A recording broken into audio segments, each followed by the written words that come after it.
that we should be careful of the excesses of the military-industrial complex.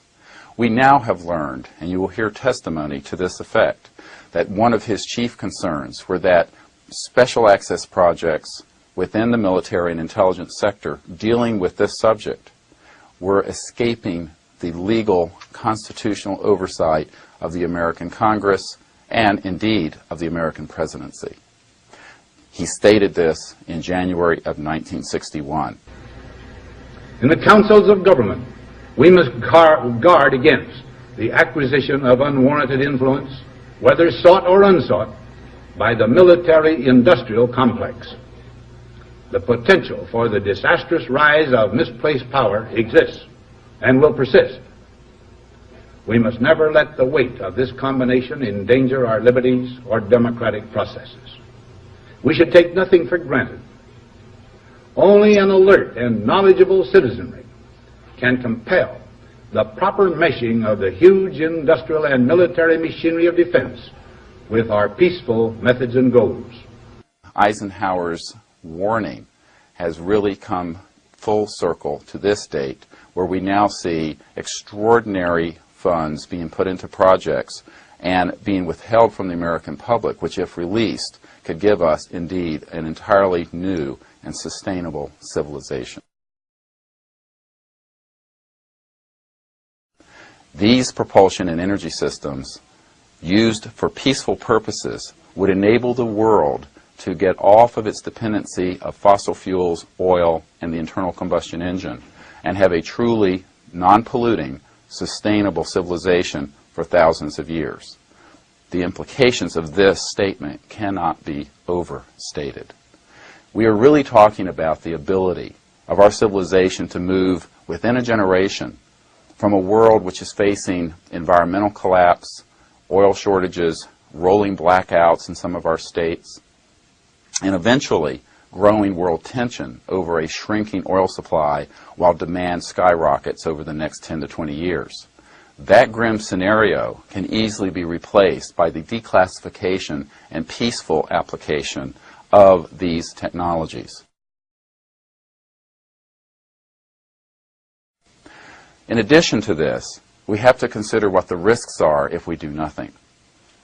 The technologies, which are in compartmented secret programs that have been derived from studying extraterrestrial technologies as well as human innovations, which deal directly with energy generation and propulsion systems, are technologies which would enable the entire planet to begin to work in an integrated function and in a way that does not lead to greater and greater spiraling gaps between the rich and the poor. Beyond this, there is something of even greater concern. One of the witnesses whom you will hear from is a person who worked directly with Wernher von Braun, the very famous rocket scientist and space explorer, who warned on his deathbed that there were people planning to put weapons in space or to have space-effective weapon systems, which would be used in a hoax threat that would be of extraterrestrial origin. There is no evidence that we are under any threat from any civilization from outside our solar system or within our solar system. However, there is a lot of evidence from this testimony that there are people who are deliberately trying to weaponize space under the guise of many situations which are really hoaxed scenarios.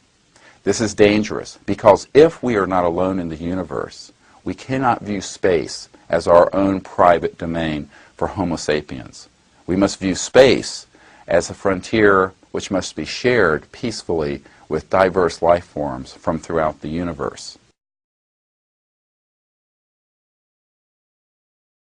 One of the points I would like to make also about these cases is that we must accept the testimony of all of these witnesses. The reason we must is that if we begin to dismiss dozens of military intelligence officers, corporate officials, as well as people within other walks of life who have professional credentials, their testimony on this issue, then it brings into question how we view witness testimony on many other things.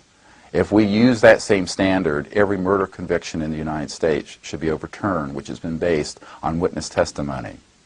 We would also, as Monsignor Balducci at the Vatican has pointed out to us, throw out the entire Bible, since that is almost totally based on human witness testimony of the people who wrote down the accounts during the times of Christ and his predecessors. Storico è vissuto un uomo che si chiamava Gesù. Can show that at a certain historical point lived a man named Jesus. E questa dimostrazione si basa sulle testimonianze degli storici. And in the end, this is based on human witness testimony.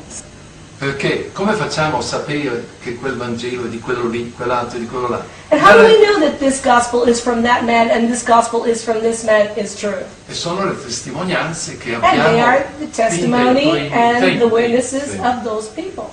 Per cui, se si indebolisce il valore della testimonianza if you umana, start taking apart and destroying the value of human witness testimony, le conseguenze sono anche gravi, gravissime, tragiche per la religione, specie per la religione cristiana. the consequences are grave, tremendous, especially for Christian religion.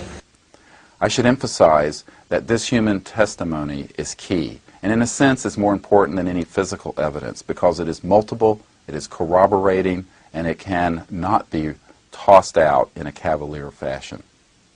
We should be very careful that we do not ignore this testimony, because the testimony of these men and women serves as a significant body of evidence with the corroboration of photographs and other government documents.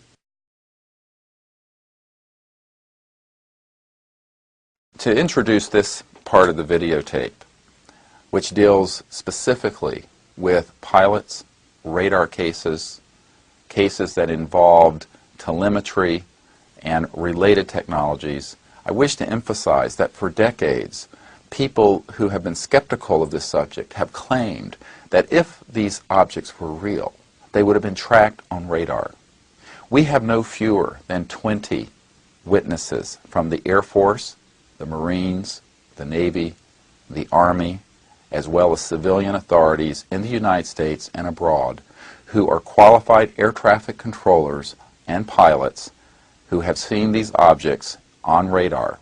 Please note that these people absolutely will state that these have not been weather balloons, they have not been air inversions, they have not been swamp gas. They have been structured craft traveling at thousands of miles per hour, then suddenly stopping, hovering, or moving in a nonlinear fashion where these objects have been tracked and going from one spot to 500 miles away or further within one radar sweep. Commander Graham Bethune piloted his plane across the North Atlantic in 1951. The testimony you will hear is important and significant for a number of reasons. The object was very close. It was in 1951 and was tracked on radar moving at 1,800 miles per hour, a speed which no craft in the world could move at that time in those speeds. Additionally, we've been able to locate his co-pilot as well as documents from the government of his official debriefing and report, which was made by the Navy and the military at that time. The flight was normally about 10 hours, but that night we had a 60-knot wind, and it was a headwind. And about maybe 300 to 400 miles outside of Keflavik, out of Argentia, I'm sorry, I saw something below the horizon on the water that looked like approaching a city at night. It was just kind of an ambient light, no definition whatsoever, but the same thing that you would see if you were approaching a large city at night. And all of a sudden we saw on the water a yellow halo that was very, very small, about 15 miles away. And it came up to 10,000 feet like that, a fraction of a second. And I thought it was going to go right through us. And I disengaged the autopilot, pushed the nose over because I was going to go on it at the angle it was coming toward me. So what happened, the minute that I did that, it was up at our altitude, and I could see nothing outside of the cockpit but this craft.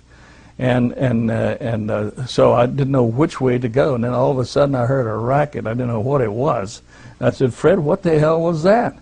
He looked around, he says, "Oh," he said, "everyone was ducking in the back of us, and they collided, and they're all in on the deck back there, scrambling on the deck." So when I looked back, it wasn't there. And he says, "It's over here on the right-hand side."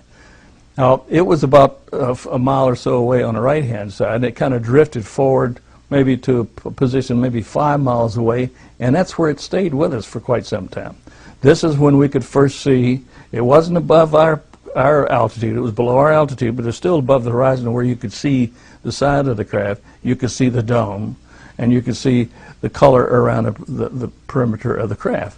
And then we knew that it was a friendly encounter. I said, "Doc, did you see what we saw?" And he says, "Yeah." He says, he looked me straight in the eye, he says, "Yeah." He says, "It was a flying saucer."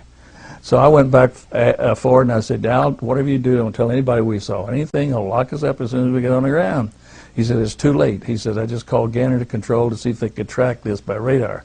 So that's how it got out. So when we landed at Argentia, the Air Force was there, and they interrogated us. And the captain that did the interrogation did a real good job, but you could tell that this wasn't his first time that he'd ever interrogated anybody as far as these craft were concerned.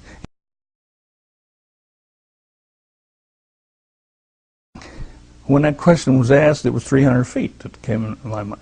And when I got the report out of the archives in 1991, I'd never seen anybody else's report. Everyone had anywhere from 250 to 350 feet in diameter. Now, the velocity when it left us was estimated from between 1,000 miles an hour to 2,000 miles an hour. And when I looked at the report, Al Jones estimated 1,800 miles an hour. Mine was 1,000, another one was 1,500 miles an hour, in that range. It turns out that the radar report, which I've never seen, said it was 1,800 miles an hour. So the other plane commander was sitting in the seat, took my seat, he hit it right on the nose. Now my boss, that's another thing. When he found the report in the archives in Wright-Patterson on Project Blue Book, and talking to Commander. I'm Fife Symington. In 1997, during my second term as governor of Arizona, I saw something that defied logic and challenged my reality. I witnessed a massive delta-shaped craft that silently navigated over the Squaw Peak area in North Phoenix in the evening, and it was truly breathtaking. To my astonishment, it appeared to be a solid structure. It was huge. It had a very distinctive leading edge with huge embedded lights in it. And it was just traveling quietly, made no sound, through the Arizona night sky. I still don't know what it was. As a pilot and a former Air Force officer, I can definitively say that this craft did not resemble any man-made object that I'd ever seen. And it was certainly not high-altitude flares as put out by the Air Force at Luke Air Force Base, because I've never seen flares fly in formation. The incident was witnessed by hundreds, if not thousands, of people in Maricopa County and in southern Arizona. I was never happy with this silly explanation. There might very well have been military flares in the sky that evening, but that sure wasn't what I and what hundreds of my fellow citizens saw. When the pilot first reported the UFO, he described it as a huge ball with lights running around it. He said it was about 4 times bigger than the 747 he was riding. And remember, the 747 has an elevator. And he's looking out the window and he sees something that's 4 times the size of his aircraft. He said he saw it with his eyes, his lying eyes, he saw it. The co-pilot with him saw it, and the other crew member all saw it visibly. Both objects were of a flattened disc shape with a dark area to the right. They were brilliant yellow with light emanating from within, and I estimated them to be up to possibly a mile across. I found myself astounded but curious, but at 12 miles distant these objects were becoming uncomfortably large, and I was glad to descend and land the aircraft. During Air France flight 3532 from Nice to London on 28 January 1994, I observed with my crew a UFO in broad daylight near Paris. This UFO was in evolution